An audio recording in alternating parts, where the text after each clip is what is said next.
Hey everybody, this is the Sliders Review, and since it's Women's History Month, I'm here today to talk to you about A League of Their Own, the 2022 Amazon Prime television series Season 1. I am very complex when it comes to this show. I have such strong mixed feelings because one, I love the movie is based off of. This TV series has me conflicted. Now, the show was created by Abby Jacobson, who is the main star of the show and a person who I'm a huge fan of in general, and Will Graham. Now, they said before Penny Marshall died, because she directed and created the movie, that she was excited about this. But of course, sadly, Penny died, so Penny would never get to see this show. Now, here's the thing. I am so confused when it comes to this TV series. For starters, I don't know what to say. Like, okay, when the trailer first came out, I'm like, cool, this is going to be a little different from that of the movie. They're going to explore things and different themes and stuff. And I remember when I read the comments on Twitter, people was all like, why are they introducing black characters and lesbian characters? That was never in the movie and stuff like that. I was like, oh God, those people again. And so, the thing is, there were lesbians in 1948. They just weren't allowed to come out. And two, there were black women who played baseball, but you never hear about it. In fact, I had to look it up just to see if that was true or not. They never talk about that stuff. And yeah, there were black women who played baseball, and that was one of the few times where black women got to coach and manage their own teams and stuff. But you never hear about them. It would have been nice if they made a show about that.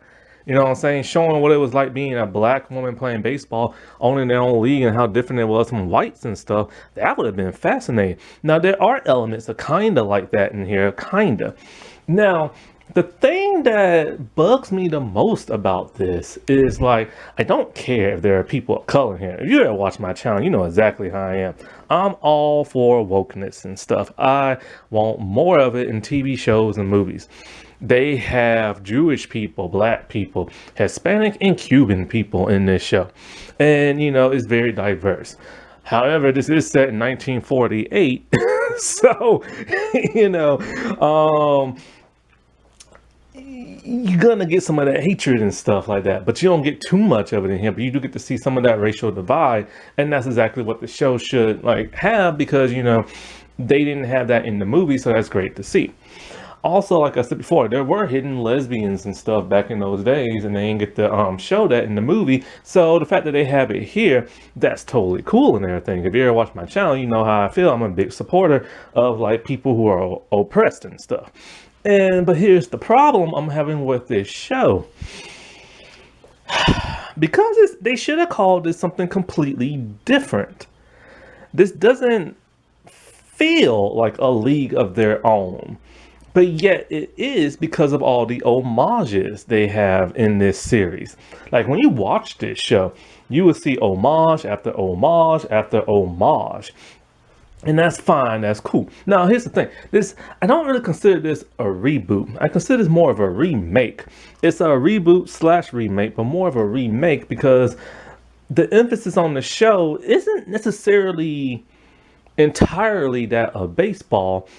And there are brand new characters in this show, but they are based similarly off of the ones from the movie. When you watch this, you will be like, oh, okay, that character's from the movie, that character's from the movie, that person looks like that person from the movie. So you get that, but it's not those characters. It's just a different version of them.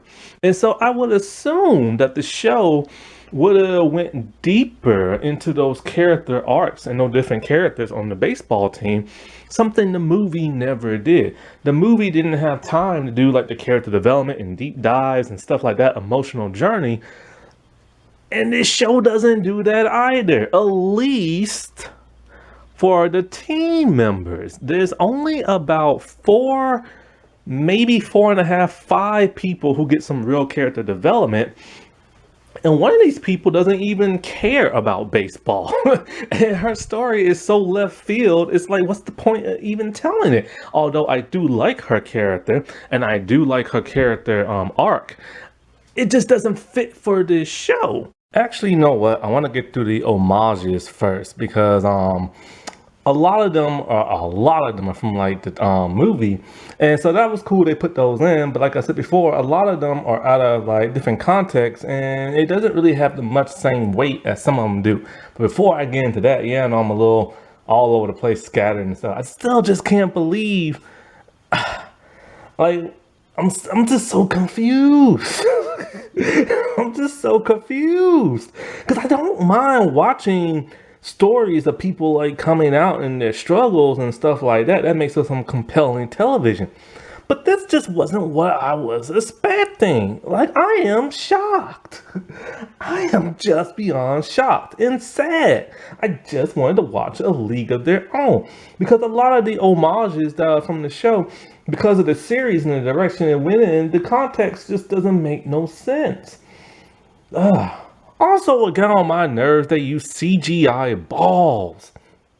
It was very jarring to constantly see a ball being thrown, pitched or whatever, and a ball being hit, and it was a CGI ball. You could tell it was a CGI ball. The way it moved was a CGI ball and everything. And it's just like, it's nothing real no more in Hollywood. Like, is it not? They have to use CGI balls now and stuff like that.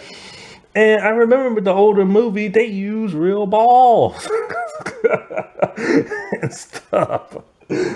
Oy. All right, let's get to some homages and everything, right?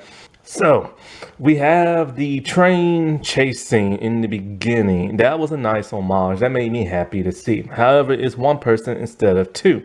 The reason for this, Carson, who Abby plays, she has a sister, but her sister is never shown on the show and everything, like in the movie. Now, of course, she plays the Dottie character on the show. And so that was really nice to see and everything. But so that was a nice little homage.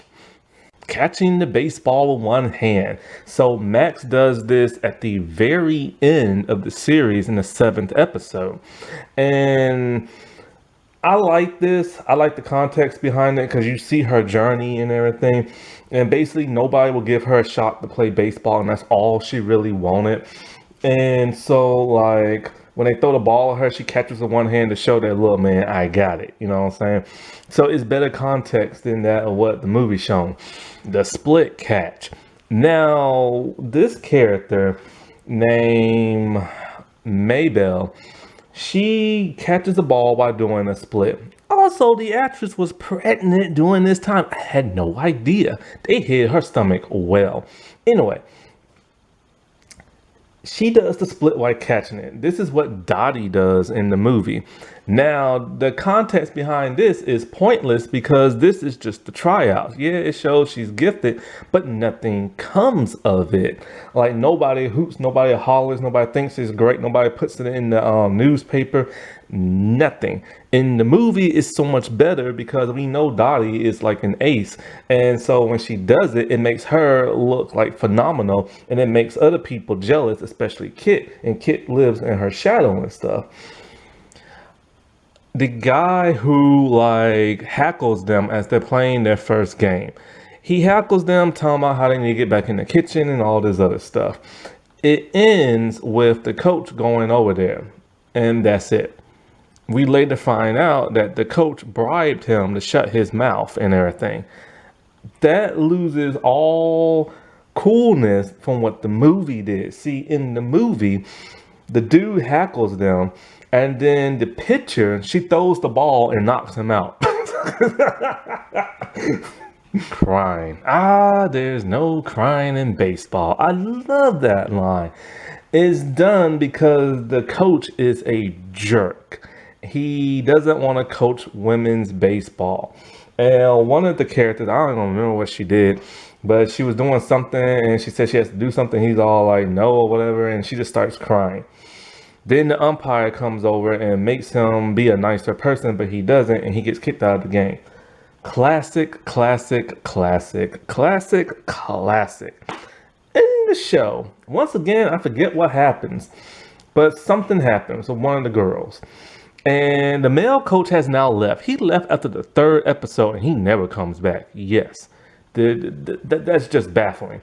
So, um, what happens is one of the players does something I guess she's not supposed to do. They tell her something like you're wrong, or somebody shouts at her, or something. I don't know what. Something happens that upsets her and she's crying. Two of the players, one of them is the co-coach. Yes, there are two coaches now after the dude leaves. One of them is a player, Lupe, and another one, I forget the other one's name. One of them's all like, "Are you crying?" And then the other one ends it with like, "There's no crying in baseball." Doesn't have no weight behind it. Doesn't have the same context. They get to continue playing ball. Nothing. The most classic. This is what I hate. The same thing with Bates Motel. They changed up the bathroom killing scene. Instead of the woman in the shower and Norman Bates coming in and kill her, they changed up to a man. And that just lost everything, man. It just didn't have that same feel to it. The dance at the bar. See, in the show, they have only 2 hours before they have to go to curfew. So what do? They're allowed to go out. They don't sneak out or nothing like that. And they dance. And nobody really dances like they do in the movie. But in the movie is different. See, they have to escape. They want some freedom. So what they do, they poison their chaperone. And so she's ill and everything. And they sneak out and they have a blast at the club or bar or whatever. Okay, so at the last episode, Carson, a pop bomb fly goes up in the air. She catches it with her glove. She spins around, catches it in her back. The same thing happens in the movie. Only thing about the movie is that Dottie is like the greatest of greats and Carson is just Carson. Like she's not like presented as like the greatest baseball player in the show and stuff. So it's a cool moment for her, but it's like, why? She's not the best player and stuff. The tackle at the base. Now in this show, one of the players tackles the other player at the base and nothing happened. It's played for laughs. There's no repercussions, no nothing, no fallout, no nothing. It loses its substance. Now in the movie it's different. When that person tackles that person, it's personal. That person does not like that person and that causes a huge fight and everything. So much better. The signals. Okay, so like in the show, both coaches, played by Carson and Lupe, they start giving the signals for like the pitcher, right? And they're both on sync, giving the exact same signals. They're not trying to compete with one another or nothing like that. This loses all substance because in the movie, it's the coach and it's Dottie. And so they are literally fighting for head position by giving like different signals and confusing the heck out of the hooch and everything. So much better in the movie. So this show is good and everything. Don't get me wrong. It's not terrible by no means. The thing that just bugs me is that it's called A League of Their Own. And it's really not. They throw in homages and references from the movie, but they just do that so people won't get mad because they named it after this thing. And they pulled the switcheroo under people's eyes and stuff. And that's what's kind of like got me so upset. Because I was coming into this expecting to see a League of Their Own. And I really didn't. It was just like a knockoff version. And then something else that went in a completely different story. And like I said before, if they just would have called it something different, then that would have been totally fine. And I wouldn't be complaining so much and stuff. And then I would have been able to like, like understand the characters a bit more. But I can't because I feel like I've been lied to. Now, the outfits in this are very similar to that of the movie. It's just the material's a whole lot better. Basically, it's modern material that doesn't really look all that 1940s. Like the letter shininess of the logo in the middle, the good material used and stuff. It doesn't look like it came from like the movie. And the movie looked like it came from an actual baseball game. Now,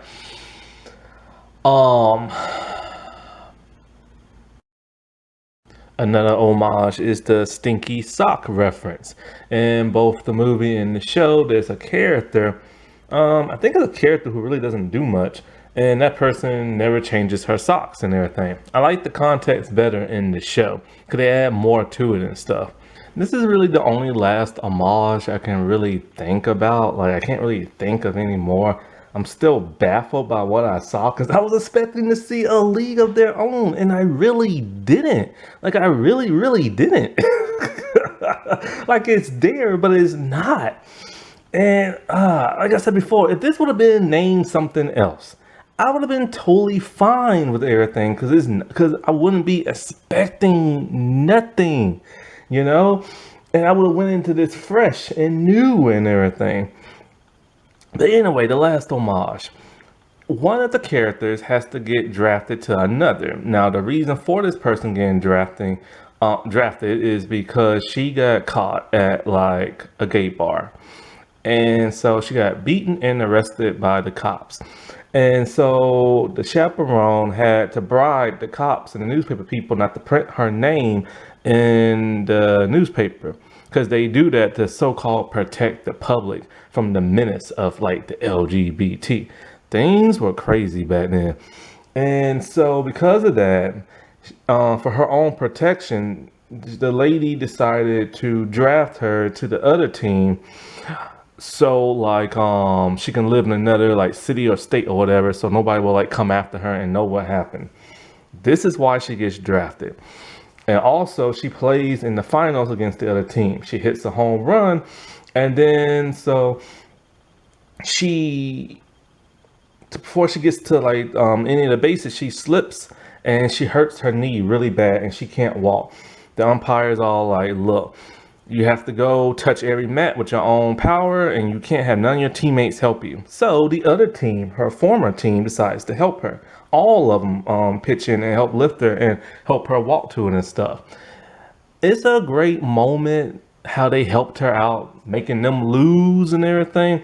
And so I like that. That was like a nice, we're friends and we're teams and we'll help each other out. And nobody on the team was pissed about that. So that was a great moment that they changed that up. In the movie, however, this is where things get kind of weird, rocky, and some people call Kit the worst character ever. See, Kit lives in her sister's shadow because Kit's not as good as her sister. So they get into a huge fight. And like what happens is the dude who manages the team or whatever, not the coach, but the other dude with the hat, he wants Dottie to stay. Dottie will not stay. So he drafts Kit to the other team. Then she plays against them and she wins on her own accord, making a home run and everything. Smaller nitpicks I have with this is that even though it's set in the 1940s and they have that yellow amber kind of filter like they did in the movie and stuff, that's a nice homage to that. I don't really feel like none of these characters are from the 1940s that much. I feel like the black characters are, and when they interact with white people. But when we see the main character, the Peach baseball team and all of them, I don't feel like they're from the 1940s. They don't even talk like they're from the 1940s. Like even the bar dance and everything didn't feel 1940s like in the movie.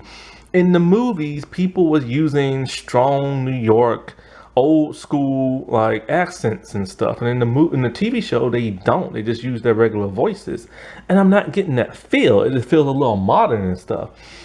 And so even in the last episode, they was playing 80s music during the baseball game and stuff. I'm just like, why are they playing 1980s music? That don't make no sense. Okay, let's get down some character profiles on what they actually did in the show. And I'm gonna go down to my best ability to go from least important person to major important person. And so the least important person is the person who actually doesn't even show up in the show. It's the sister of Carson. She's on the phone with her, but that's about it. And that's about it. She doesn't play baseball with her sister. They don't compete. She's not living in her shadow. There's no rivalry to help make the show juicier. Nothing. The next unimportant person is the person, once again, who does not even show up in the show, but is mentioned. The Candy Man. Who's the Candy Man, you're wondering? He's the man who makes the candy bars and has that factory, and he's the one sponsoring the female baseball team. He's mentioned a lot through the series, but he's never ever shown. And he's ruthless and all this other stuff, and he's threatened to pull their funding and all kind of crap. Not so much an important person in the movie. Maybe they could have, they probably could have, like I said before, there was no point in showing him, right? But it would have been nice to at least see him at least once, you know what I'm saying? But just to know who's sponsoring, because like in the movie, in person, he tells the dude in the hat, like, this is it. This is their last game. I'm done with them. They're not making me no money, blah, blah, blah, blah, blah, and stuff like that. And so the other dude bats for them, you know what I'm saying? And he's really in their corner. And so it probably they should have added him and stuff. The recruiter. The recruiter doesn't even show up, period, in this show. Never once, never even mentioned. The recruiter was cool in the movie. He was funny. He's played by a legend. And not only that, but he helped set the tone of like the movie and everything, and how men suck. Like he is the first bad dude we see in the movie who lets you know this is 1943, you know what I'm saying? And how they treat women and stuff. So not having him was like a huge disappointment for me because it really would have set up what he expects out of these players. When he sees the hooch and everything, like it lets you know that he only wants knockout looking supermodel type women. Dude in the Hat. Dude in the Hat plays the exact same role he does in the movie. I forget his name, but he's Dude in the Hat with the glasses. This Dude in the Hat is just a jerk. When the girls aren't really doing that well, like he's all like, that's it, whatever, y'all done pulling the funding, ain't gonna talk to my uncle no more, blah blah blah. And he's all like, oh, you won't like to keep playing baseball? Well, play baseball better. Like he's rude, like I don't know what in the show. And in the movie, he was so much nicer. In the movie, when the Candyman wanted to like pull the funding, he told them, give them a chance. They're working really hard. Like women's baseball, there's something in that. You can make money off that. People want to see it. And the Candyman doesn't want to believe that, so he's batting hard for that dude. But it's not like that in the show. Now, when it comes to tall guy with the hat and the glasses, one thing that's really confusing about the show is like he says, they had to pull the funding and everything because they're just not drawing in enough people and money and all this other stuff, and people just aren't interested in playing baseball. But one thing that's confusing is that they're winning, and not only that, but there's tons of people in the audience. Now in the movie, it's different. We see why they're in jeopardy and everything and why they have to start flirting with the audience and everything, because there's barely anybody in the audience. Then once they start gaining a fan base, the seats are all filled. So this show doesn't really do that much of a good representation of its showing us. It just tells us in a very odd kind of way, only because the movie tells us and stuff. Maybelle, she is the blonde. Now the actress was pregnant playing the entire time, and I didn't know that because they hid it so well, right? That's probably why she didn't have much to do. She's the one who does the split during tryouts and stuff, and that's really basically all she does. I'm not even joking. Like she's talking to another character and she tells them, yes, I have a kid. Like, why do you think I'm knitting this sweater for and stuff? And it's like, so she is the blonde from the movie who has that bad little boy. And just like in the movie, that character doesn't really do much. Now, interestingly enough, Maybelle is actually based off a real life character who played in the Women's League back in like the day. She's about 90 something years old. And so she has finally came out as a lesbian and everything. And so she's not, the Maybelle in the show isn't necessarily based off her. Probably by just name alone and the whole LGBT reference, that surrounded her and other players are probably about the focal point focus of like this show and stuff. And so that's really cool and neat and everything. However, I wonder what the real Maybelle is like because the one in the show really doesn't do much. Like she really doesn't and stuff. Jess. Jess kind of takes the role of the hooch a little bit. When they first see her, they're kind of like, whoa, she doesn't have the look. So they really want to make her over and all this other stuff. And so, like, basically, she does nothing but say like one liners throughout the entire series. Towards like episode six, probably, she finally gets stuff to do. We find out she's a lesbian, but you can tell just by looking at her and stuff. And so she sneaks off to go to this one gay bar with some other players and stuff. And basically, she helps Lupe talk to Esty and stuff, and that's literally it. That's literally it. Then to give her a little closure at the end, she gets fined a lot of money for like wearing pants all the time. They're supposed to wear skirts and have proper ed, but she dresses how she wants to. And it's a couple of dollars in there. You gotta remember, this is 1943. A dollar is a lot of money.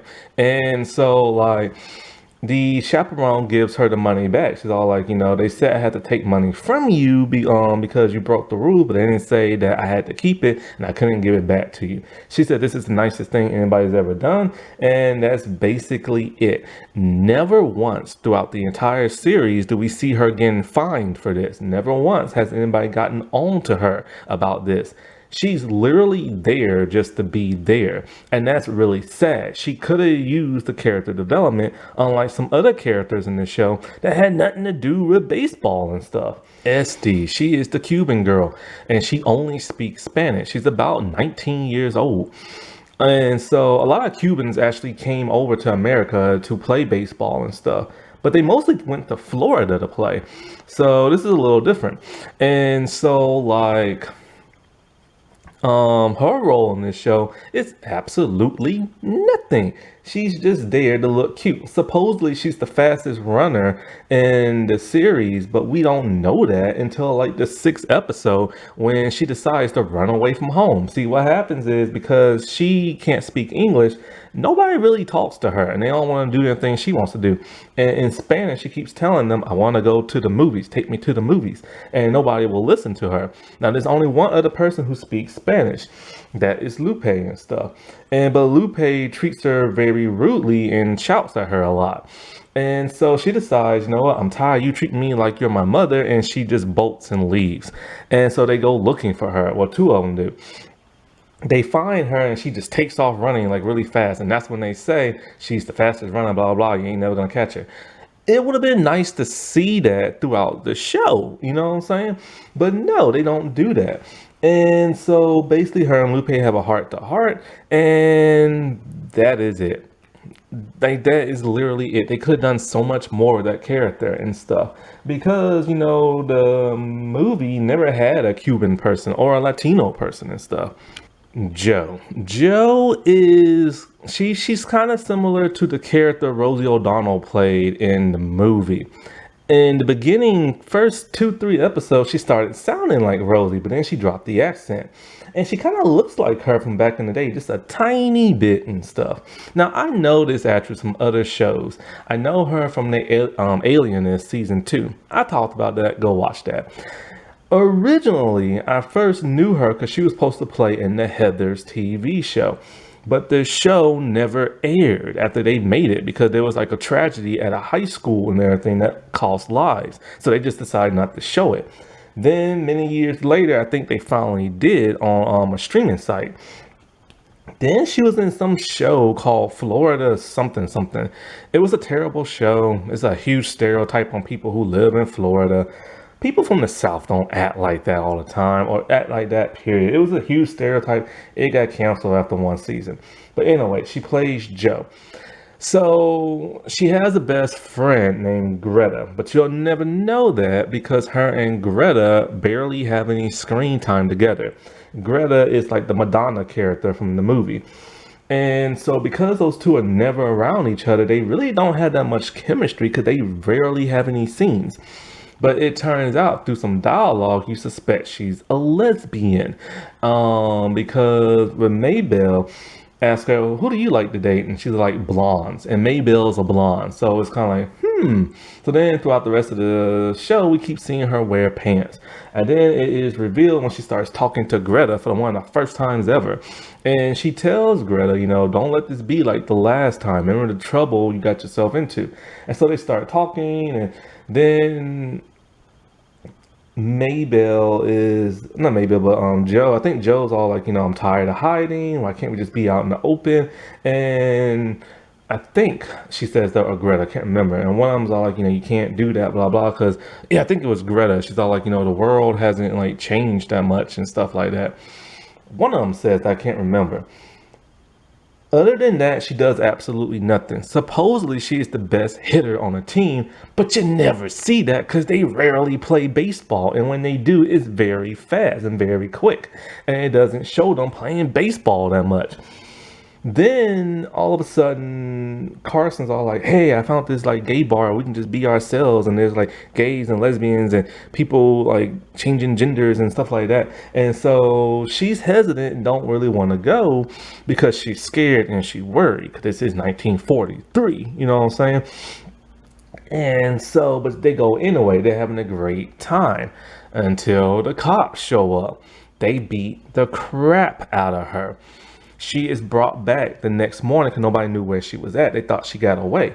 But it turns out the cop brought her back in, and chaperone had to bribe the cops and stuff, like, to not like prosecute her, nothing like that. And not whatchamacallit, put her name in the newspaper, so to expose her and everything. So then she gets drafted to the next team. And when she gets drafted to the next team, like I said before, she plays, she hits the home run, she slips, fall, hurt herself, and then her old teammates help her win the game and stuff. And and what's interesting is that Greta loves messing around because she's like bi and stuff. But her and Greta have never done anything. And she even tells Greta, you're my best friend, I love you to death. But Greta just don't like her for some reason. Shirley is one of those hypochondriac type people. She won't eat food out of a can because she thinks it'll give you some kind of disease and stuff like that. Basically, she's just Carson's roommate, and that's literally it. And she chats and rambles a lot, and she's really good at math, so she's smart. But here's the thing. Halfway in there, she suspects that Joe might be a lesbian. And then so Carson has to play off like, nah, Joe's not no lesbian and stuff. So then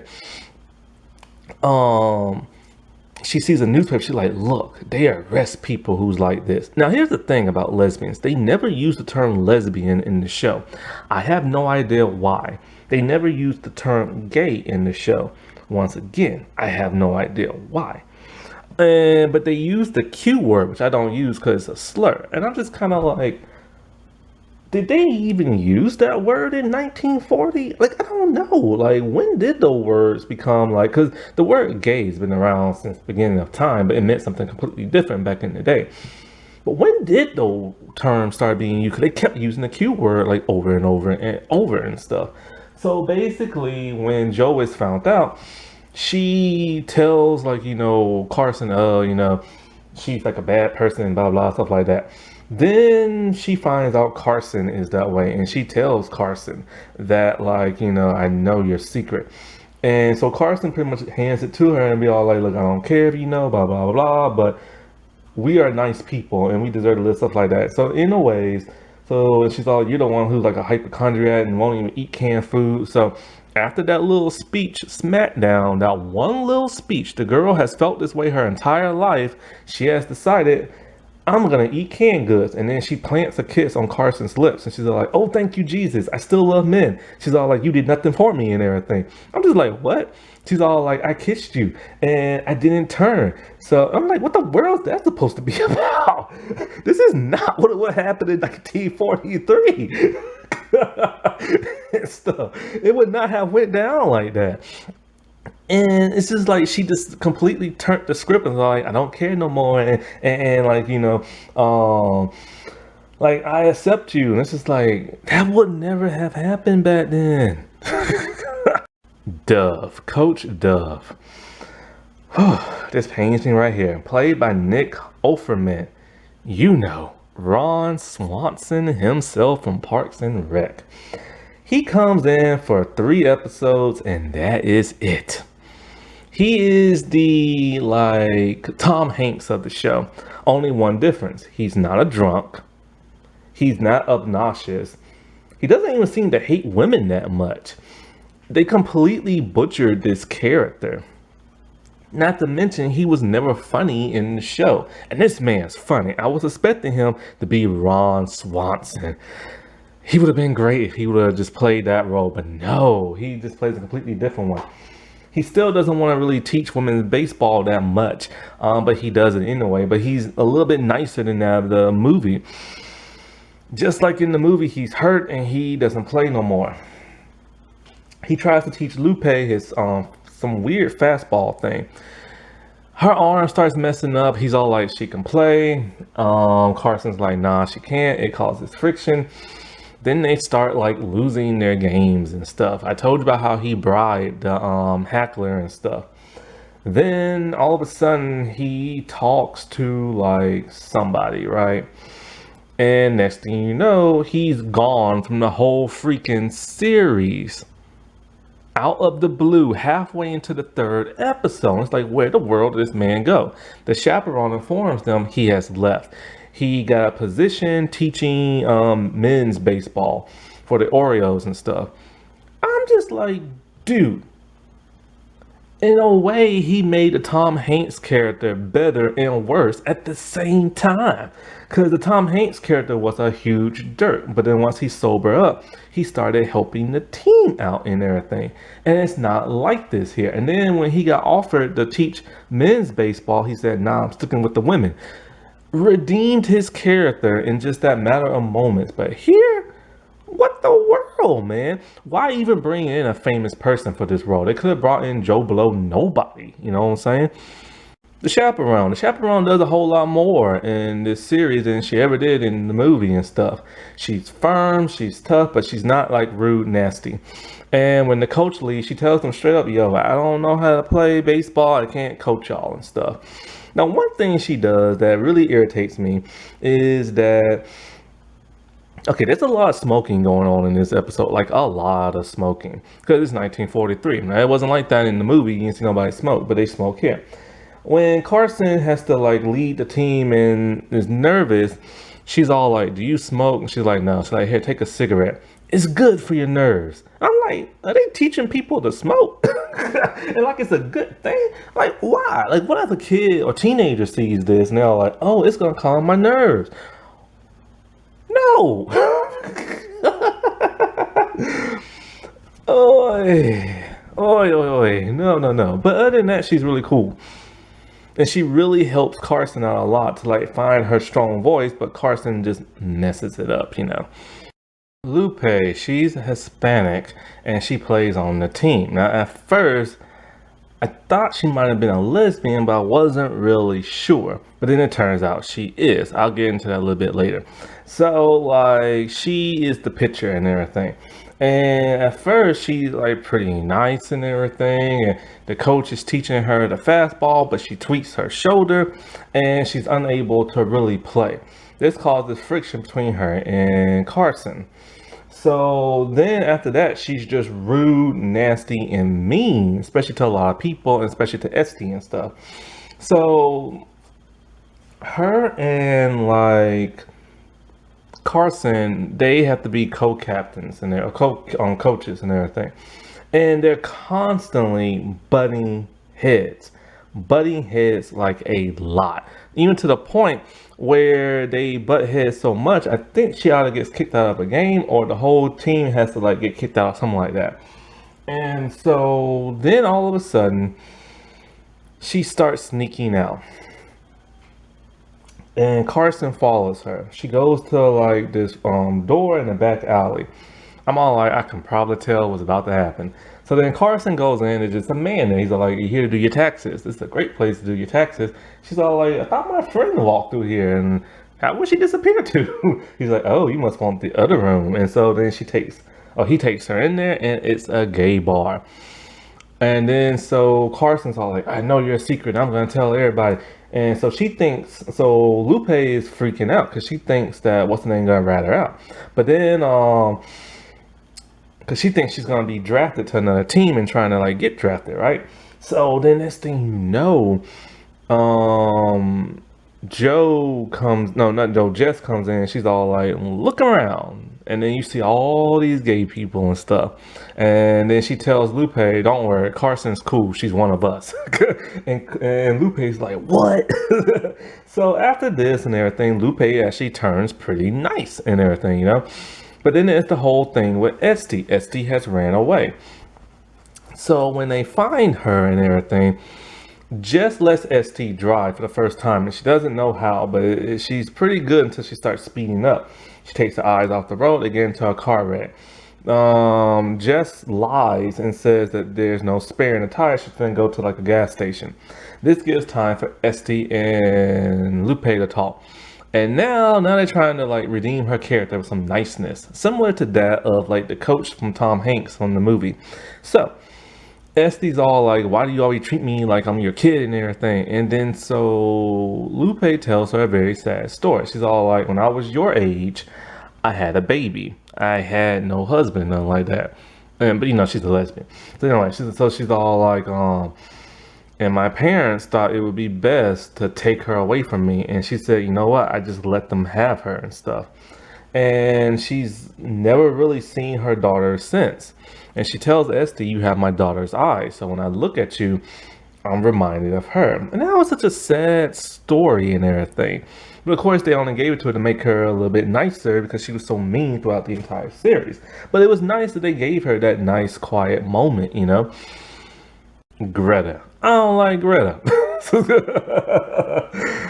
Oh, Greta is like the Madonna character and stuff. She's very loose. Let's put it like that.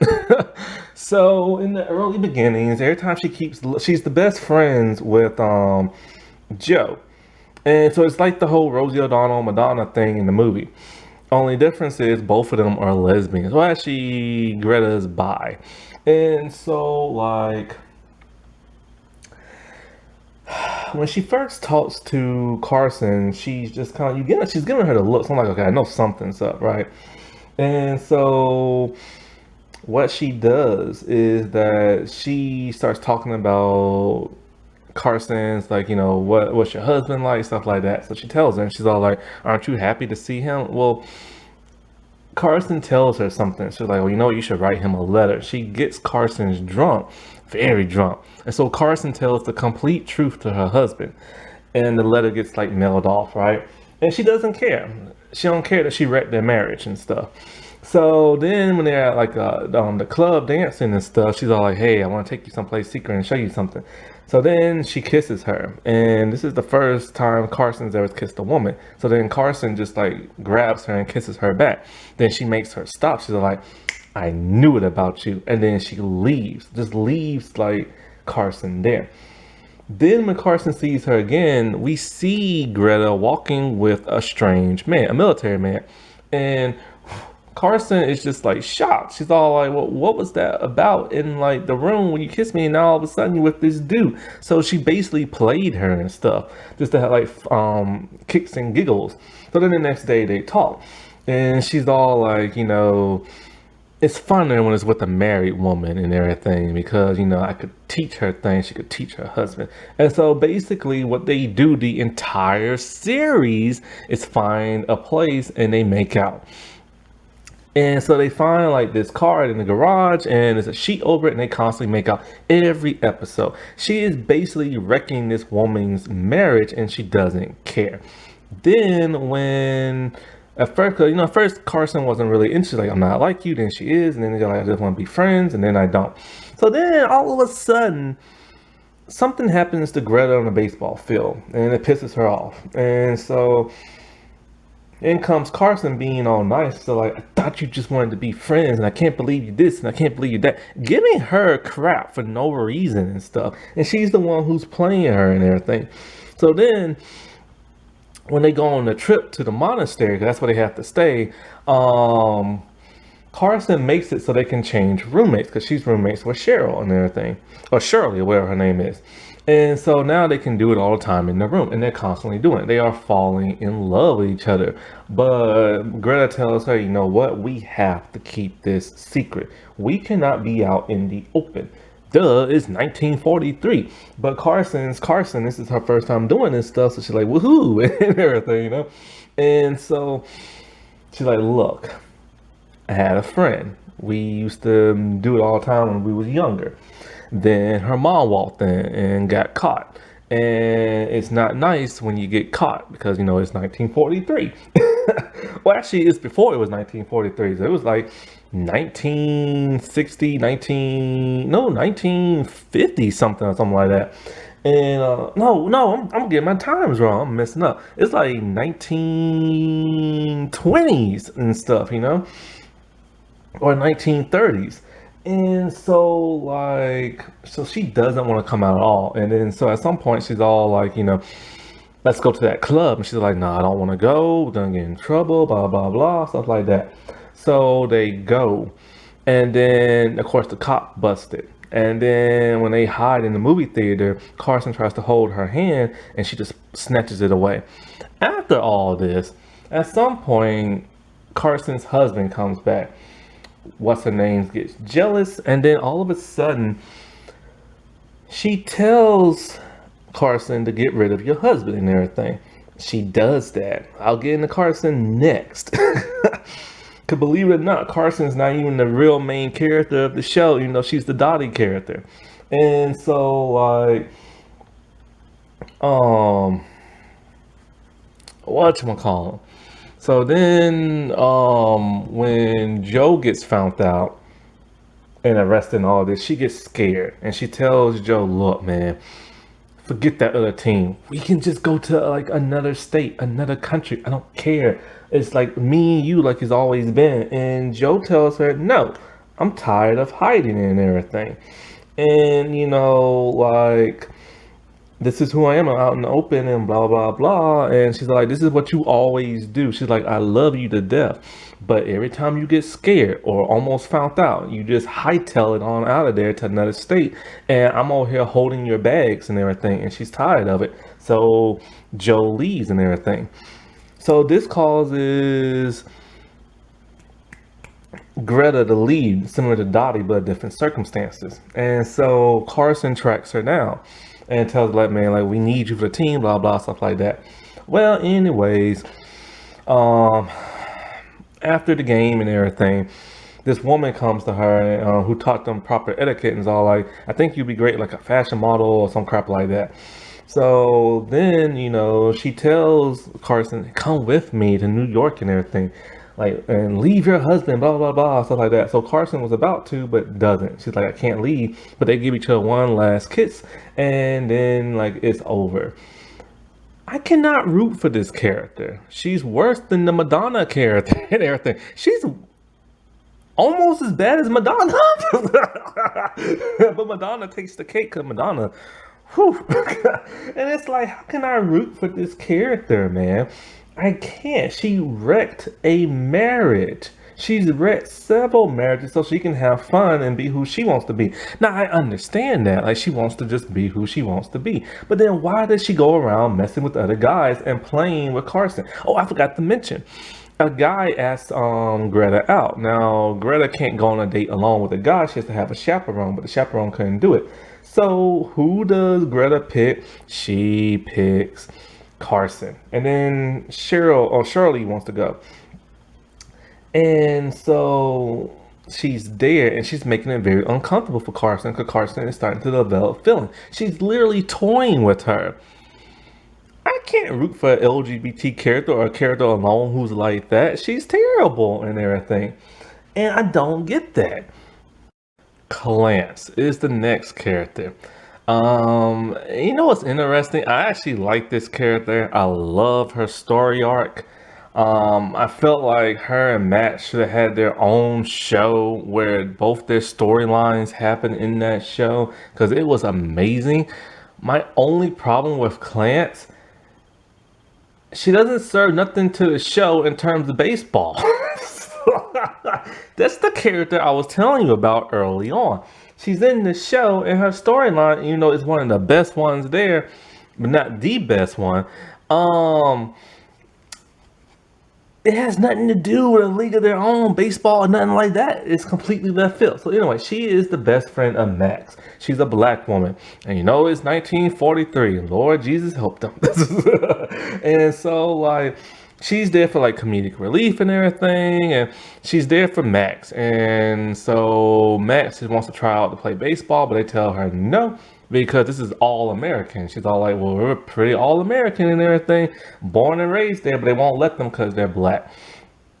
So, anyways, the thing about Clance, is that she wrote some type of op-ed in the newspaper, but it got like rejected or redacted or whatever like that, because she's a woman. So her whole thing in the entire series is she's in the comic books and everything. She loves comic books.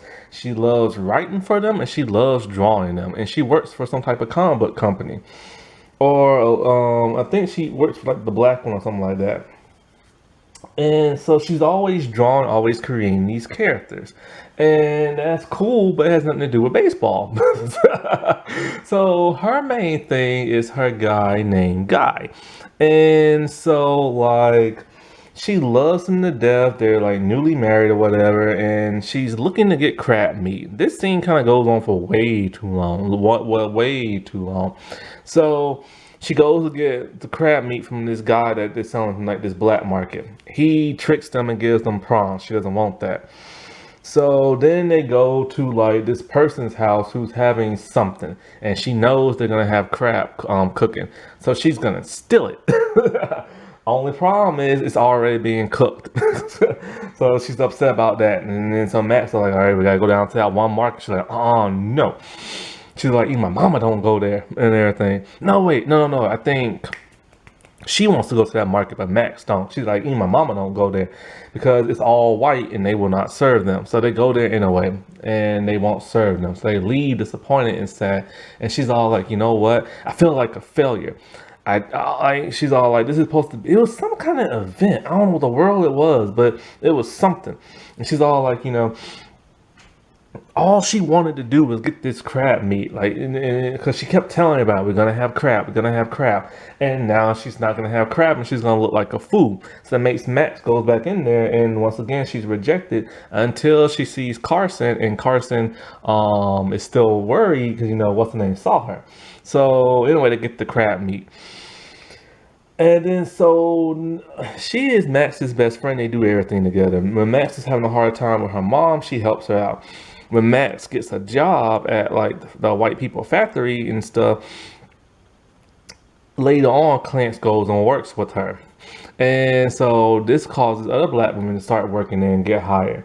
And so then at one point in time, she realizes something. They're not getting paid as much as the other workers that are white.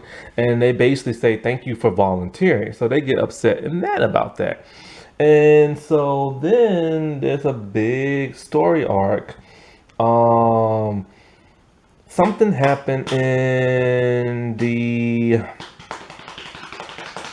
restaurant type club thing. Remember that club type place, bar type place that the baseball team went to, and Greta and Carson were kissing and stuff? Well, Guy works there in the cafeteria, and Max calls the scene between this guy and everything that caused a ruckus. And she tells her, like, look, my husband cannot lose this job and everything. You can't be acting like a fool and everything. So they have a little bit of drama then and there. But then the biggest drama, she's been keeping something from her husband, right? It's a letter because he's been drafted into the war. And she doesn't give it to him because she doesn't want him to leave, and because she doesn't want to be there by herself, and she can't pay the bills all by herself. Well, he finds out, and he is not too thrilled, not too happy whatsoever, because he tells her, you go to jail for people who don't go and fight in the war back in those days. And that's literally what happened. If they give you a letter and they tell you you have to go and you don't go, you get arrested and stuff. And so they have a small bit of an argument. And then one of the most emotional scenes that happened he tells her, because on his last day, he don't want to go there. Like, he's just sitting on the floor of the house, and he just doesn't want to go. He's terrified of dying and everything. He's not a soldier. He's not a tough guy. He probably never even handled like a gun or nothing like that, you know. And that's how a lot of those people were back then. They were terrified and stuff. And so, like, he has to go, and he goes. On his last night, Max comes in complaining about something, and her friend, you know, Clarence is just upset. She's like, you know, this is my husband's last day for me to be with him, and you over here bringing your drama and everything. And so after that, she pretty much just still hangs out with like Max.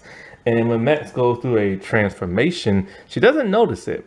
And so when Max's relative comes over, she calls her a freak and everything. Because Max's aunt is now her uncle and stuff. And so this upsets, like, you know, Max and everything. Anyways, after all that, Max gets finally accepted to what she wants to do. And so she leaves, and then she calls Clance on the phone. But Clance doesn't tell her her secret. Her secret is she's pregnant, and she's pregnant. She doesn't have her husband. She don't have her best friend, and now she has a roommate she doesn't even like. And Max's mother tells her, you can never tell her you pregnant, because you know she'll race back here and give up her dream. She's like, yeah, I know. And but she's gonna have Max's mom to help her out and stuff. And it's a really nice, compelling story for a nice, compelling character. It's just this character has nothing to do with baseball. And I would have preferred it if her and Max had their own show and stuff. But now let's get into the actual main character of the show, Max herself. Now let's get to Carson, because there's only two more major characters, and believe it or not, they have a bigger role than her, and she's the Dottie character. Oh my god. Now, first thing, let me just say before I say anything bad about this character, because I'm about to say something bad about this character. I love the actress. I love myself some Abby Jacobson. I've been a fan of her since Broad City. She's very funny and everything. She's great. Like, I just love her to death. But she is the one who created this series, and she's the one who co-wrote it. And like I said before, I don't care if there are LGBT people in here. It's just that they took up the whole show. It's supposed to be about baseball. And it is, but it's not. And everything. And so, like, one reason why it's so LGBT friendly and everything is because she came out as bisexual a few years ago and everything, right?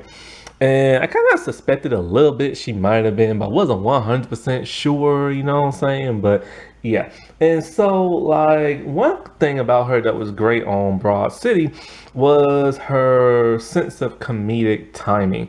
She has a bit of deadpan humor, a bit of nervous, jittery awkwardness.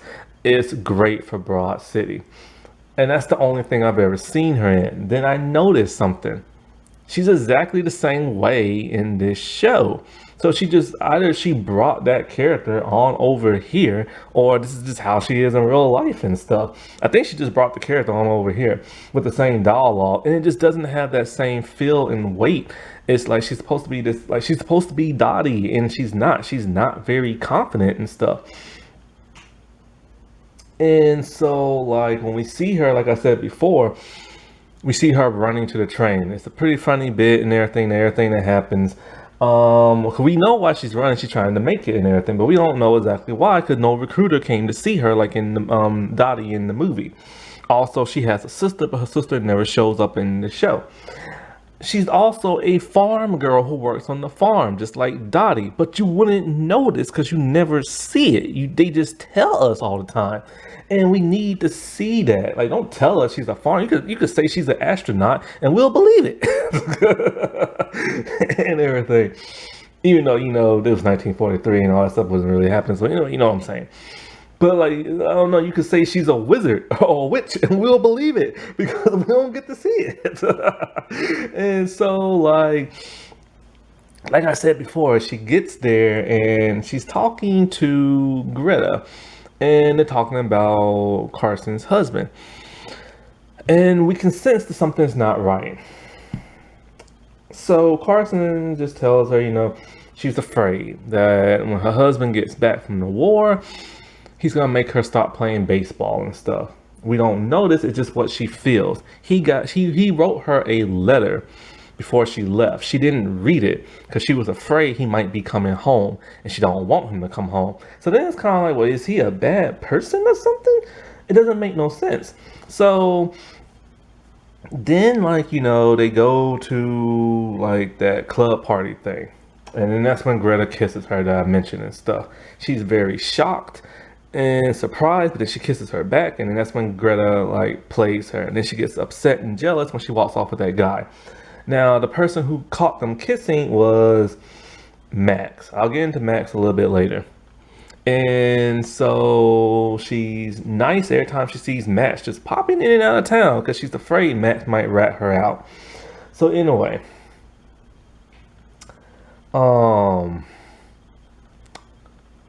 basically at some point in time, like I pretty much I mentioned everything about her when it comes to like Greta, but some things I left out.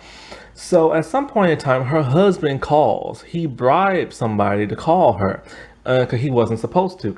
I think he's in Dublin right now, right? And he's a great freaking guy. And so like he telling her, oh man, you can't believe like how it looks over here, and I want to like show you so bad, and I found a great home and all this other stuff, and when I get out, I'm gonna get you that nice house and all this other stuff. And then she's all like, the phone starts breaking up. She's like, you know what, I have to go, and she like gets off the phone with him because she's having conflicted feelings and stuff. And then when we see him, he walks out the phone booth, and guess where he's in? An infirmary. But he's okay physically and everything. But we see wounded soldiers and everything. And I'm thinking to myself, my God, he's over there fighting Nazis and everything, and making sure everybody can like live to see a better tomorrow. And throughout the entire series, she is cheating on him big time with Greta. And I'm just like, I'm okay with a person not knowing who they really are sexually or orientation and then coming out and then exploring and stuff like that. You know what I'm saying? I understand it's great. Drama is great, this and that. Great emotion. Even if they have like a partner or whatever and they cheat on that partner. If it's a big compelling story. This is not a big compelling story because, maybe if he was a bad person, then I'm like, okay, then I understand why she's doing that. He's not a bad person. She's literally just cheating on him. What kind of moral lesson is that? And I can't stand by that. I'm not for infidelity and stuff, especially not on those terms. Okay, like maybe if he was like a bad, terrible person, fine, but he's not a terrible person. And so, like, at some point in time, she befriends that of like Max, and they start like throwing the ball together. But she's still messing around with like what's her name. And then so she goes to, like I said before, that lesbian bar. Not lesbian bar, that gay bar and stuff. And this is where the Rosie O'Donnell character comes in. And her and Rosie has like a really good chat. Because Rosie is the only person from the movie to show up in the show. She's playing a completely different character. She can't play her same character because Rosie was there in 1943 in the movie and stuff. But she could have played like a character similar, but not really. But anyway, she plays a completely different character. I forget the person's name, Viv or something like that. She plays a woman who's a lesbian, dresses like a man, and she tells, because Carson's very shocked. She's like, what is this place? I've never seen it. How are we able to be here? And then she's all like, this is a safe place for people like us and everything. People who are drag queens and people who are drag kings and like lesbians and gays, but they don't use those terms. They keep using the Q word for some bizarre reason. I don't understand why. Did they use that term in 1943? I have no idea. And so like she tells her how like this is my wife. We got married right here, not legally, but you know it feels real and stuff. And this is just where we can all just be ourselves because the outside world will not accept us. This right here is great, especially for people who are struggling and stuff. You know what I'm saying? And so like, and I would have been fine if they would have added that into the show and everything. But the problem with the show is that it's supposed to be about a league of their own and the baseball team, what women had to go through. And we're seeing a completely different side of what women going through. We seeing what like, you know, with like people who are like haven't came out the closet and want to. Yes, those people existed back in those days and stuff. And you really don't get to see that much in movies and TV shows in this time period. So that's a great thing. But it takes up the whole series though, you know? And there's so little baseball. And then when there is baseball, it's like pointless. They only add it in there because it's the name of the show and because of the movie and stuff. The baseball stuff has no substance, no weight to it because it's not even about what it's supposed to be about. So then, you know, the place get raided by cops and we see people like Rosie's character and other people get beat to death like they would back in those days. And so this is a nice historical reference. But I already knew this from watching a show called A City of Vice that's set back in like the 1700s and stuff. And back then it was way worse. And so, ooh, I'm tired of talking. I've been talking for a long time. Well, I can tell it's going to be a long video. So then all of a sudden, here comes Carson's husband.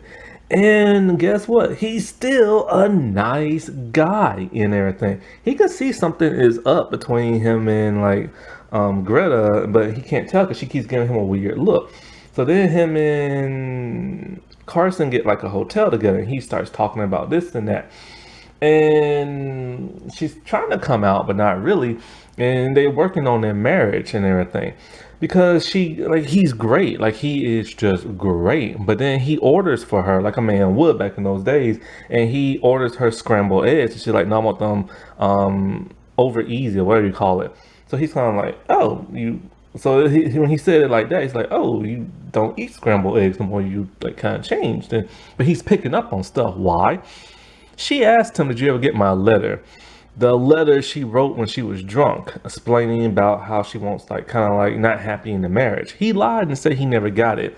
Well, it turns out he got it. She finds out, and you know what she does to him? She scolds him. She shouts at him. She gets angry with him. Dude, you've been cheating in every episode since the first episode. You have no room to shout at him, especially how this man has been sacrificing his life to make sure you can live to see another tomorrow. And so, like, they talk some more, and he tells her where he's mostly been at when he was over there. He's been in the mental ward and everything. He said the horrors that happened in World War II is just something he can't shake. He calls it something else. I don't know what he calls it because I can't remember. But I think what they call it now is PTSD. His mind is not completely right and everything, you know, because and stuff. But he acts completely normal and stuff. But he's just like, he can't believe what he saw. And so, like, they talk about their marriage and about everything they wanted and how they're going to work it out. So then, guess what? He's very supportive. He's all like, you can play baseball. I don't care. This is your life and everything. He accompanies them with their next game and everything. And she has to give a speech, but she's too nervous. So he convinces her how to give the speech. He's helping her out. And then, all of a sudden, little Miss Skanky Butt Greta comes over. And she's all like, you need to stay focused and he needs to leave and everything. And you know what Carson does? Kick her husband out. She tells him, look, I need to focus. And as long as you're here, my mind ain't straight. So you need to like go. He's like, fine, okay. But he's like, I'll go to the hotel and everything. Spend the night over there. She's like, no, I want you to go back to home in Idaho or wherever. And he's like, I came home to see you and everything. I left the war and everything. You know, his time was up to come home and see her. And so he's all like, I want to see you play baseball. She's all like, no, I can't. She kicked her own husband out for her lesbian lover who played her and stuff. I could not believe. How am I supposed to root for this woman? She's one of the main characters. How? So then she gives him an envelope with tons of money. And she's all like, these are the wages I got. I couldn't put it in a bank because I need a man to sign for the bank. And he looks at her like, oh, well, I see you can take care of yourself then. Well, he sees how much money she made and everything. So he's miffed by that. The man has done nothing wrong. And we don't see him no more after that. He has done nothing wrong. Nothing. He's a great guy. And she's not happy in her marriage. Now, I know why she's not happy, because she's had these feelings for women and never really knew it until she got kissed. And then she was like, oh, that's what it is and stuff. Or I'm just kind of like, dude, I can understand that. But it should have been written better. You know what I'm saying? Maybe it should have been written when she's all like, you know what, I married him so people wouldn't, like, what it should have been was this. She should have been on what she was. She married him so people wouldn't find out. She beards him, something like that. She was scared. And because she's a woman and women aren't allowed to do this and allowed to do that, then she had to marry him for like an income and everything. But deep down inside, she just wasn't happy. You know what I'm saying? That would have been a whole lot better other than this. And I've already mentioned she was willing to leave her husband to go to New York and be with Greta. But then she decides not to. And so she kisses Greta one last passionate time, cheating again. Greta leaves. She turns around. Guess who's looking at her holding flowers in their hand? It's Charlie, her husband. Or Charles, or whatever his freaking name is. I can't even remember. And I'm just like, no. And it ends like that. And the show just ends. I'm like, no. Can you believe what's going through his mind right now? And so, of course, they're trying to set up for a second season. And I'm just like, I can't even watch the second season. This is not a league of their own. I don't mind the stuff they put in it. See, that's the thing you gotta understand. I don't mind storylines like this. But when you name it a league of their own, it is supposed to be about the movie. It is supposed to be about how women play baseball for the first time and what they had to go through because they had to act like dainty little girls while playing like a rough sport. This is not what this show is about. It's not even about baseball. It's really not. It's about them like coming out and just finding themselves. That's fine. Make the show about that and name it something else. But don't lie to people. Give it a classic name from the movie and then completely redo it. That's the same problem I had with the Ghost Rider reboot. It is not at all like the original. And I don't like when they trick people that switching bait crap, you know. It's similar to I Know What You Did Last Summer, the TV series. I don't like that crap.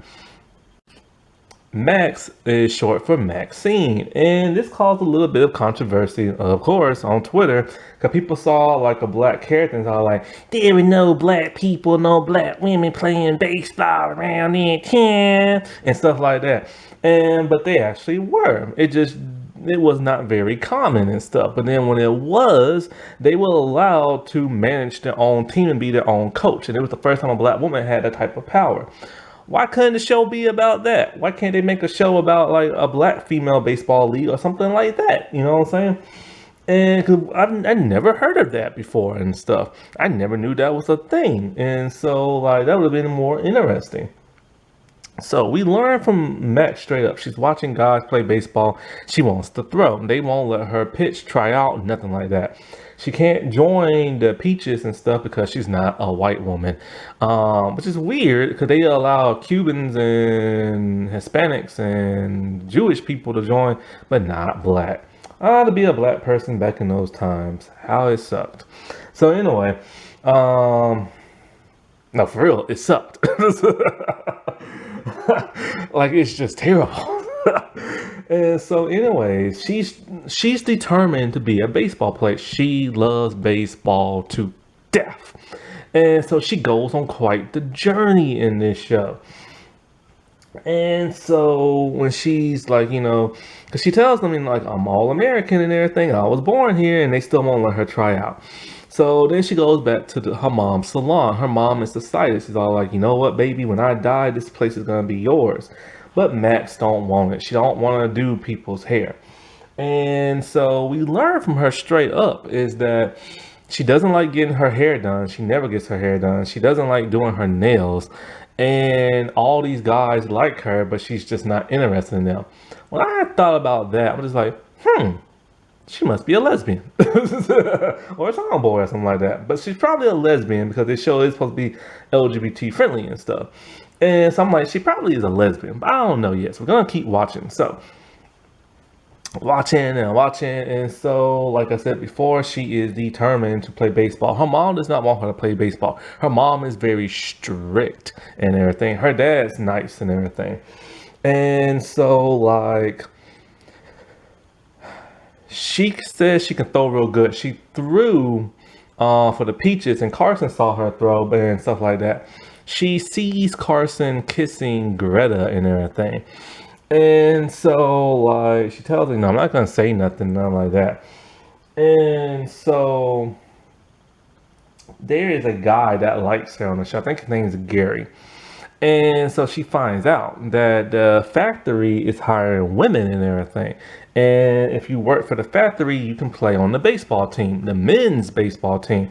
I didn't know women was allowed to play on men's baseball teams. And especially back in those days. And so, like, she determined, like, fine, I'm gonna get a job there and everything. So she goes there and apply, but the white worker, female lady, will not hire her because she's a black woman. So then she's like, crap, what am I gonna do? So she sees Gary, he works there at the factory. And he was crushing on her, and the guys are like, you see that girl that she keeps looking at you playing baseball? And so they keep like, it must be like your lady or something. Well, he doesn't deny it, but he has a crush on her. And I think she embarrasses him somehow by like throwing a ball at him and he misses or something like that. So anyways, then she's all like, Gary works there. So what does she do?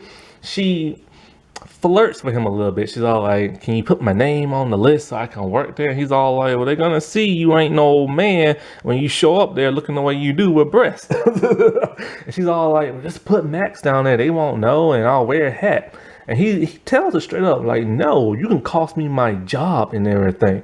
And because he's black, living in 1943. And if they say no black women, they mean that crap. And so, like, she begs, and he finally does it. So she goes there and she, like, puts on a hat. And then when the coach dude who also works there, the manager at the factory, he's all like, no, somebody says something. Somebody tells, I think it's the white lady who didn't want to hire her. She's like, take off your hat. So she does. But the manager dude lets her stay anyways. But she has a plan. See, this one guy is a pitcher. And so she has to get him somehow kicked off. So she starts working with him to smooth up to him and everything and starts doing his job. She's doing the welding and everything. Like, she's learning. Problem is, she also has to work at the salon. So she works days at the salon and nights at the factory, and it's a toll on her. We see her sleeping in the salon. Her mom doesn't know what's wrong with it, and because she's tired, she's going through quite the journey. You know what I'm saying? But then the dude who's like the pitcher, he does something. Since she's done such a good job, he wants her to do a job during the day. Now she has to work during the day. She's screwed. She has to tell her mom now. She doesn't want to do that. She tries to tell her mom, but her mom has a surprise. Her mom put her name on the salon, like, look at us, mother and daughter working. And she's all like, it's great. I'm a black woman having my own business. And, we don't get to have those type of things and stuff like that. Well, at some point in time, she has to spill the beans to her mom, and her mom is not happy whatsoever. But then she comes up with the money, and she's all like, look at this. I got money to pay for food, and I got money for rent, and I got money now, and everything. Her mom ain't happy. But anyways, the dude who's the pitcher, he took like another job someplace else. So now there's tryouts. And so she tells the coach, I want to try out. He's all like, no, I ain't having no woman on my team. And then so he finally lets her do it, but she messes up. And so like Then she finds like she constantly keeps finding Abby off, not Abby, but Carson through the show, and they talk and play catch and stuff like that, and she's kind of being a little snooty, a little rude, a little bit to that of Carson and everything. And she's all like, "You didn't help me out. Like you saw how good I threw, but you didn't have my back and all this other stuff." Like she's always like blaming people and stuff like that. And not to mention, she's using the crap out of Gary and everything. When this is the craziest thing, this took me out of surprise. Remember when I said I thought she was a lesbian? Turns out there's a woman who's married, a black woman who's married, and they do it in the salon at night. She's a lesbian and everything. I didn't think, I kind of thought she was, but I didn't know that for sure. So like, so then she's another person who's having an affair. Like, my God, why? And she keeps doing with this one lady, but it's just like playing around and stuff like that. They keep doing it and all this other stuff, right? And so then she gets so mad and furious that she doesn't want to play baseball no more. And so she rips up all her pictures and all stuff like that. She don't want to look at nothing baseball related. So then all of a sudden, something happens. I forget what, but she makes a double date with that of Gary and that before Clance's husband goes off to war. And so she's basically bearding Gary because she's conflicted.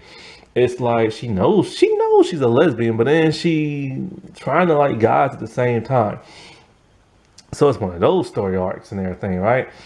And the whole baseball thing has gotten her so pissed, and her mom has gotten her so pissed, that at one point she goes to Gary's place, takes off her clothes, and she does him and everything.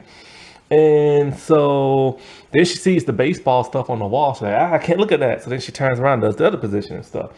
Then all of a sudden, this is the part that pisses me off the most. They made this joke just to piss on men.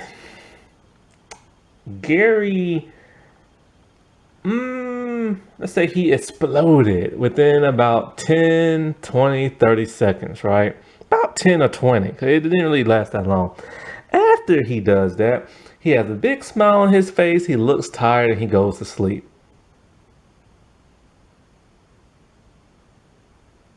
Yeah. The man sprouted wings before it was time joke. Haven't seen this joke on TV in forever. Not only that was insulting, but he fell asleep. Now this man's in his early 20s. Yeah. So she's just kind of like, no, this was a mistake. And she leaves him after that. He's all like, where you going? And everything. She's like, nope, I'm done. And everything. Embarrassing him, making him look stupid, making him look foolish. Just, ooh, you know what I'm saying? So then after that, she's going back home and she overhears her mom talking. Her mom suspects she might be a lesbian. Now, this is the part that threw me off. She's all like, I bet she's probably like her auntie Bernie and Birdie and stuff like that. She's an invert. I'm like, invert? What? Now, I've heard this phrase before. I was watching a YouTube interview with Kurt Angle, and he said that Brock is like Lesnar is a invert. I'm like, but the invert Kurt was talking about was a person who hates people and likes to stay at home and don't like to mingle with nobody. And that's who Brock Lesnar is. He doesn't like interacting with people. He doesn't like talking to people. He just wants to stay home far, far, far, far away from everybody. And so I'm thinking to myself, is that what they're talking about? So she gets all upset. And I think that's when she does Gary then. I can't remember. So I don't know. But then she gets so upset. So she tracks down her auntie Birdie. And when she finds her, her auntie Bernie lives far, far, far away where nobody can see her. And she lives with a woman. Well, her auntie looks like a man. Don't sound like one, but definitely looks like one and dresses like one. After seeing this, she makes some excuse to go to the restroom, but then she sneaks out and runs out. And then that's it. And so, like, I'm like, oh wait a minute, if this is what you are, then why'd you get freaked out and leave? And then so she hangs out with Auntie Birdie again, and they go bowling. And when they go bowling, they bowl with a bunch of people who are like them and stuff. And she's having a good time. She's around like her own people. So at some point in time, her auntie Birdie comes over and she's all like, I got you this present. We had a good time at the place, but Clarence is there. She's all like, this is my friend, something, something else. And she's embarrassed by that of her auntie and everything. Hurts her feelings, leaves. That's when Clarence calls her auntie like a freak and everything. So then when she talks to her again, she's all like, you hurt my, oh no, you hurt my feelings and blah blah stuff like that. So then Auntie helps her. Well, I guess it's uncle now since he's a dude. I don't think she had surgery because I don't think he did that back in 1943. So she's probably just dressing like a man. And so her auntie cuts her hair because she wants a haircut now, and she accepts the clothes that her uncle gave her. It's a suit. So now she cuts her hair to look more like a dude. So now she's going by the name Max and everything. And she puts on the suit, and now from now on she starts dressing like a guy. And so I'm like, okay, so this went from her a journey wanting to play baseball and doing everything she can to find out, well, she knew she was a lesbian, and now I guess she wants to be a guy and everything. That's great for storytelling wise, but what does that have to do with a league of their own? And so like, she goes to like, a party. Her auntie's throwing like, her uncle's throwing a party. My bad. Her uncle's throwing like a party with tons of black like LGBT people. She's having a good time. They're partying while this is going on. That's when the police raid the gay club and stuff. And so she finds this woman. They pretty much do it and everything. This woman's older, about like 20 years from her, but she doesn't give her name or nothing like that. Just the word S. So somehow she tracks her down by mistake and everything. So at some point in time, I don't know, this is before or after she had her transformation, she talks to her mom to tell her the truth. And she's all like, this is why, she's all like, I always wanted to know what happened. Because I think this happened before she had her transformation. She had a huge fight with her mom talking about, I always wondered what happened to you and my aunt, like what drove her away. And now I know and everything. And her mother tells her some nasty stuff talking about like, I'm your mother. I'm not here to like you. I'm here to raise you. I'm like, oh my God. So they have a huge falling out. She lives with Clarence after that. And then she has her transformation and stuff like that. So after this, she meets the woman she slept with and everything. She went to this baseball thing and they talk. And her and Clarence are shocked to find out. Well, Clarence don't know yet. They were shocked to find out this black woman is on a men's baseball team. They talk a little bit. She upsets her a little bit because she's being a little rude and snarky and stuff. And all I could think about, geez, you used the crap out of Gary and everything. And so like, then she gets the pitch and everything for them. And they like it. She's pitching really fast and stuff like that. The lady set up where she could do it. Now they were the guys before they started playing baseball. They were doing shadow baseball, which is where they just do a bunch of tricks. Which I never knew that. It's kind of like the Harlem Globetrotters, where they do like spinning the ball around, do all this other cool stuff, but they're doing it with no ball. And she's all like, I wish they would stop doing that and actually play baseball. I guess that was something they just did back in those days and stuff. So, anyways. They offer her a job to play like on baseball. She finally made it and everything, you know what I'm saying? And this long journey that lasted for at least 6 or 7 episodes, it's finally happened and stuff. Now she just gotta tell her mom. Before that, Clarence finds out. She's a little niffed at first, but they're best friends, so she don't really care. And so like, then she has to tell her mom. Well, her mom is kind of being supportive at first. she's very shocked by the haircut and the clothes. I don't know how Clarence didn't find out. She's dressing like a dude and looks like a dude. And so like her mom goes away.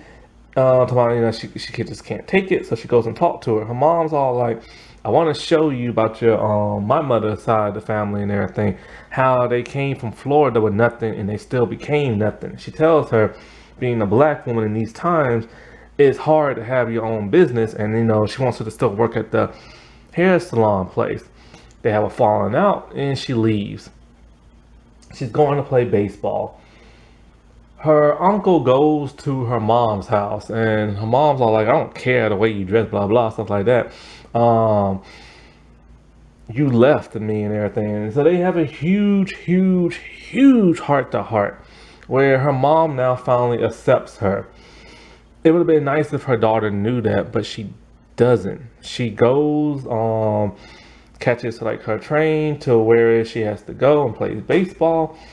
And she never knew her mom finally accepted her. And that's so sad. But at least now she gets to live her dream of playing baseball. Now, what's confusing about this character is that at some point in time, she saw Gary again when she was there with her lover and throwing the baseball. And he just gets completely sidelined. He's not upset. He's not happy. He defends her through this one guy making fun of her, and that's it. He was literally just there to be used and everything. And I like this character to a certain degree. I just don't like how she used Gary and some other people. I can understand she's a little bit confused, but she knew what she wanted. But then all of a sudden, her story arc kept going from one thing to another, and she kept being confused by one thing after another, and then after another, and it kind of got a bit confusing and stuff. Reminds me of Pretty Little Liars when they got the whole Charles thing, and that was like a confusing story arc. But this has just kept going from one direction to another. And so it's like, I remember watching this, I was confused because I thought to myself, oh, she's going to play for the Peaches and everything, She's going to join their team and stuff. Because her and her and Carson have a heart to heart. And she tells me, we're the same. I like women too and everything. And so... And I thought for sure she was going to join their team, but she never does, because that would have made common sense. That's how TV shows go. But no, she plays for like a men's team and everything. And her lover are going to be roommates and stuff. And she's 20 years older than her. But like I said before, she had a great story arc and everything. And hers actually does have something to do with baseball. But it doesn't make sense because it's like you could take her character out the show, put her in her own show, and it would have been phenomenal and stuff. But she had nothing to do. Well, she does kind of have something to do with a league of their own, but not really, because she doesn't join the main team. It's like it's weird. There's two completely different story arcs going on in this show. And they're both kind of parallel to each other, but they go in different directions and stuff. And I don't understand why they did that. Like, just give her own show, spin it off or something like that. Because she's a good character to a certain degree. So some of the things she does that gets on my nerves. But it's like her sexuality overshadow that of her wanting to play baseball, because after a while she don't even talk about baseball no more for the last couple of episodes until she finally joins the team. And it's kind of like that was her whole goal from the start of this show, but it went in a completely different part, and it was just like confusing. So anyways, I don't know, it's like this is not a terrible show. But in my opinion, it's just not like a great, like awesome show, like for me and stuff, because I was expecting the movie. I went into this thinking I was gonna see the movie, not have a bunch of references to the movie, and a completely different like storyline that completely engulfs the entire movie, And don't get me wrong, like I know there were like huge LGBT people back in like the old days and they couldn't. I don't mind seeing that, and I don't mind seeing that in a period piece, because that's one thing you never see. You never really truly see it depicted all that much and all that well. So it would have been interesting to see. And of course it was interesting to see in this show. Like I said before, it made some great dramatic moments, and also like the club scenes and stuff. what they really had to go through and stuff. My problem is like that was the main focal point of like the focus of the entire series and stuff. Baseball was just thrown in there to have reference to the title of the name and stuff. Happy Women's History Month, everybody. All right, I'll talk to you later. Bye.